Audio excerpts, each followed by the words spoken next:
So yesterday we took notes on taxonomy, and so what we're going to do today is practice using those taxonomic names to see evolutionary relationships based on the characteristics that you can see in an organism. So we're looking at a bunch of sharks, and hopefully you just watched the clip on whale sharks that I posted on the Canvas page.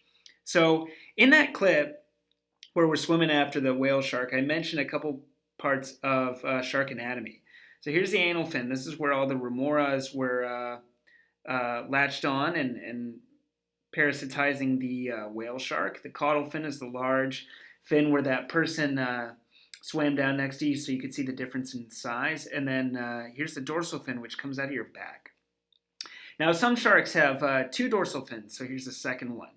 And then some don't. And then other sharks have what's called a pelvic fin, which would be like where your hip is.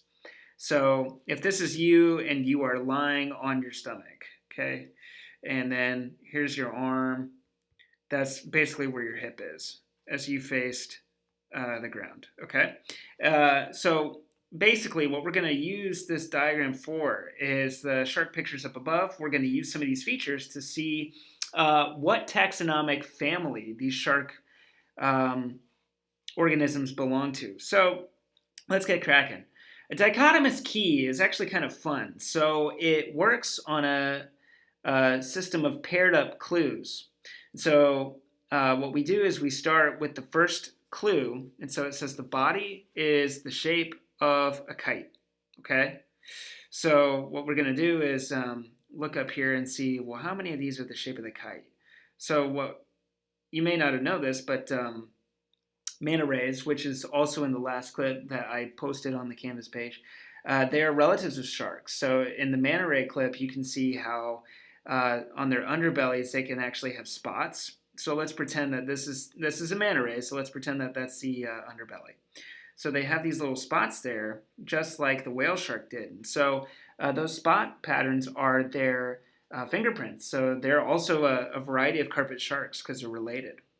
Manta rays are also filter feeders, just like the whale shark was.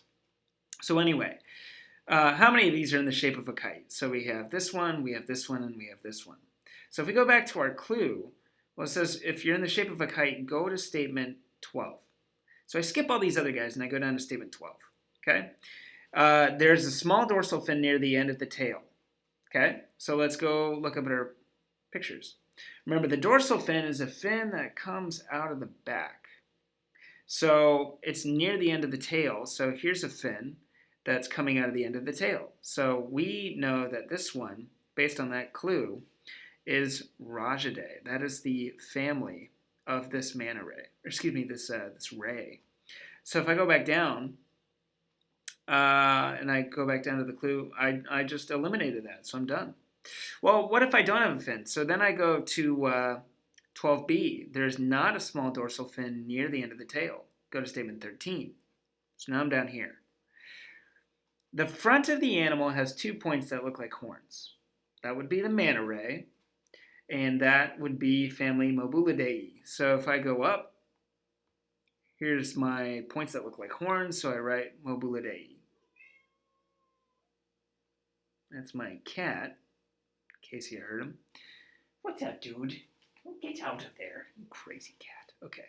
So, and then we go up to our last one. So we can use the process of elimination, and we see Dasyatidae. So there are no points that look like horns. Okay, so then we go up there and we write that in. Dasyatidae. You can name your firstborn child that if you wish. And then we're done with our rays. So then we move on to, well, how do you do the rest of them? So let's try the other sharks. The body is not the shape of a kite. Okay, so that's all these other ones. So then you go down to statement 2. Okay. Man, this is stubborn. Okay. There is no pelvic fin, and the nose looks like a saw. Okay. So let's see what one that would be. Nose looks like a saw, and there's no pelvic fin. So first of all, what would the pelvic fin be? Be resourceful. Use your diagram. This is the pectoral fin, which would be attached to your arm. That's basically like your arm. So there's none of these. So we got to see. Ah, here's our saw, and there is no pelvic fin, okay? So that's how we identify that shark. And we go back and look at our clue and we see what the family is, okay? So how you do the rest of these is you just start at the first clue, okay?